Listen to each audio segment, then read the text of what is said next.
What cards do you need to focus on if you're drafting Dragonstorm, do you think? Hello, this is Joe from Nerd in Korea, and I am going to talk about my top picks for the cards with different mechanics from the set. The set has amazing mechanics, but what cards do you want to focus on? And that's what this video is all about. Please hit like and subscribe. For, Behold the Dragon, Dispelling Exhale. It's 1 blue. For Counterspell, it's a tax counterspell. A lot of people don't like tax counterspells. They're more limited in their use. If they're using them well, you want to use it to like counter something someone casts on someone else's turn. Like if someone used a counterspell against you, you're going to use that to shut it down.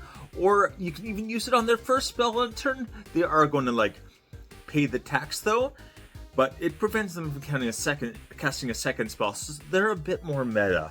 But anyway. Okay, counter target spell unless its controller pays 2.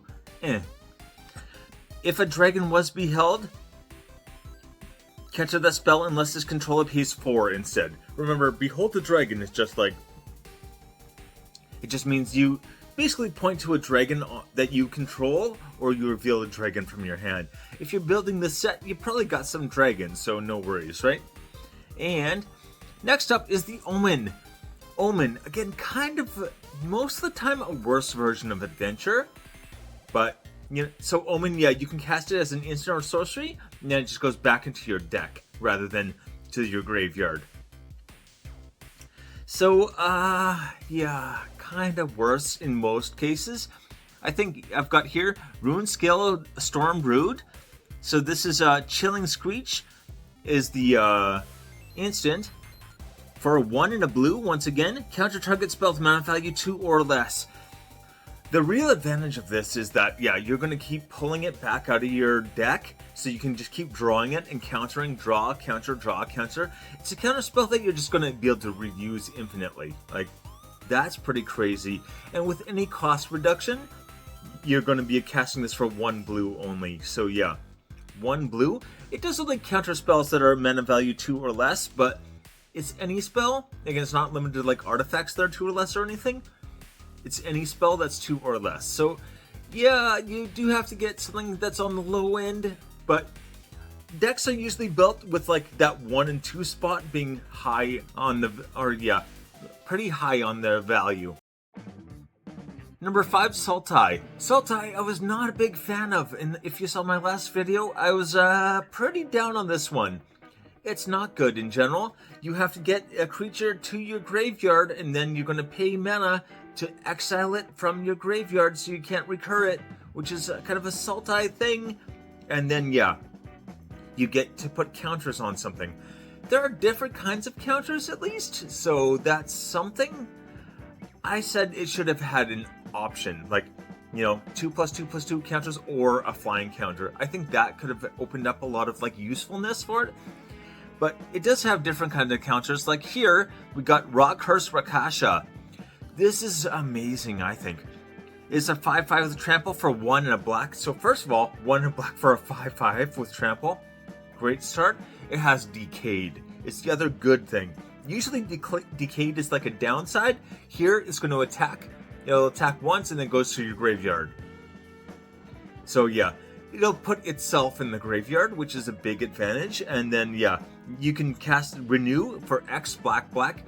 X is the number of Decayed counters you're going to put on everyone else's creatures. So you can basically decide that like all of their creatures, if they attack, are going to go to the graveyard. That's really going to mess up some game plans there. I also like this because it doesn't really rely on tokens or counters, I should say. It doesn't rely on counters or a counter strategy. This is useful in pretty much any deck. So yeah. The current price, I'm not even mentioning the prices because they're all the pre-sale prices. It's $15.63. There's no way it stays that high. I think this is like a $5 card. It's not bad though. You can throw it in any deck. Okay, number 4 for Mardu, we have Mobilize. I chose Infantry Shield. Again, Mobilize is when it attacks, it will make whatever the Mobilize value is of 1/1 red creature tokens, also tapped and attacking, and those sacrifice at the end of the turn.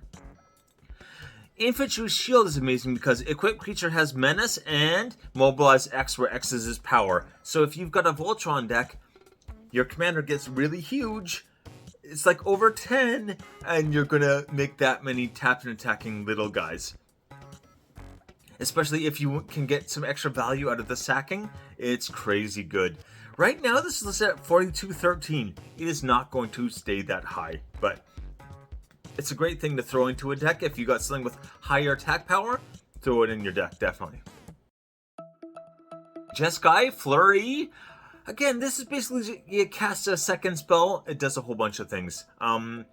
This is not a new mechanic. This is like the first time they gave it like a keyword, basically.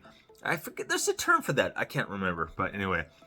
For 1 and a blue, this is Taigam, Master Opportunist. He's a 2/2. Again, 2/2 for 2 mana, not a bad start. His Flurry is, whenever you cast your second spell each turn, copy it, then exile the spell with 4 time counters on it. If it doesn't have Suspend, it gains Suspend. So every time you cast your second spell, doesn't matter what kind of spell, it can be a creature, and you make a copy of the creature, and then exile the creature with Suspend counters or time counters on it. It gains Suspend, and we've got all kinds of ways to take Suspend counters off of things, right?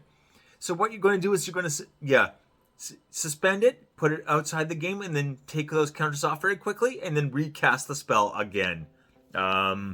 Possibly recasting it as your second spell, which means it makes a copy and exiles again, and you just keep doing that infinitely.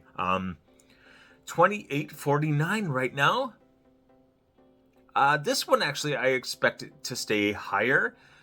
Maybe around the $20 mark. 28. Unless there's some kind of combo I'm not seeing. I don't think so. Temur Harmonize. Okay, I love this one. This is my second ranked one. Again, it's just flashback with like cost reduction.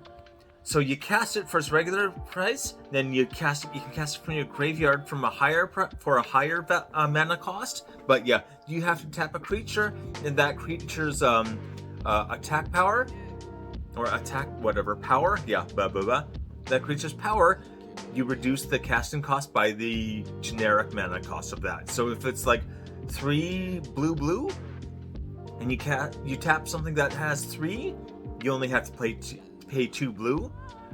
The downside is that even if you tap something that has like mana value 6, you're not casting it for free. You still have to pay the colored mana cost, but it's still really, really good. I went with Nature's Rhythm. So this is a card that lets you search the library for a creature card with mana value X or less. Again, the casting cost is X green.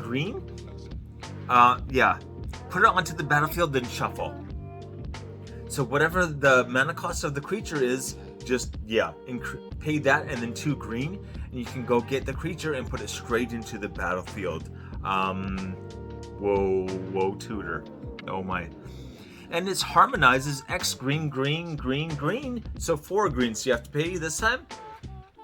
Bit of a downside, but keep in mind that you can tap a creature and like just pay a whole bunch of like whatever the creature's casting cost is.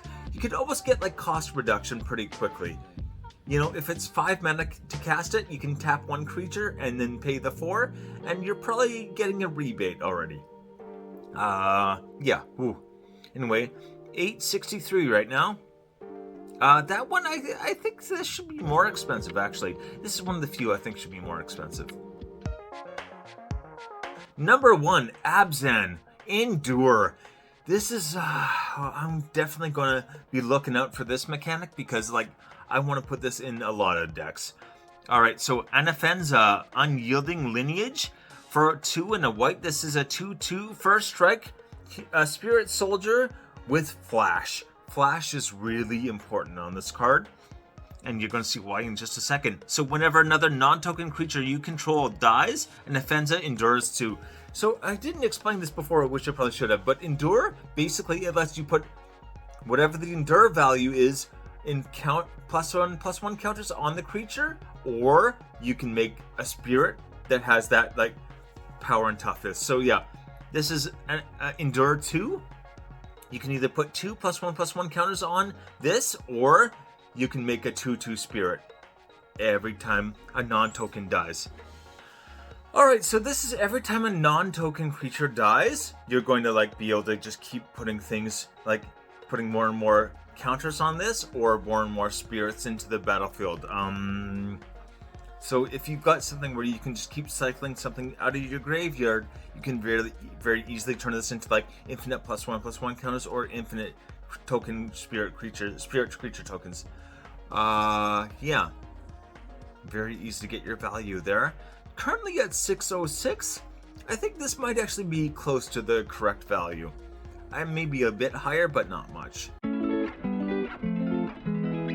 Okay, those are my picks for all of the different mechanics. What are you looking out for? Do you have a card in mind that is actually, you think is better than something I picked? Hey, you know what? A lot of them are pretty tough choices, so I would get if you have something else in mind. Anyway, take it easy.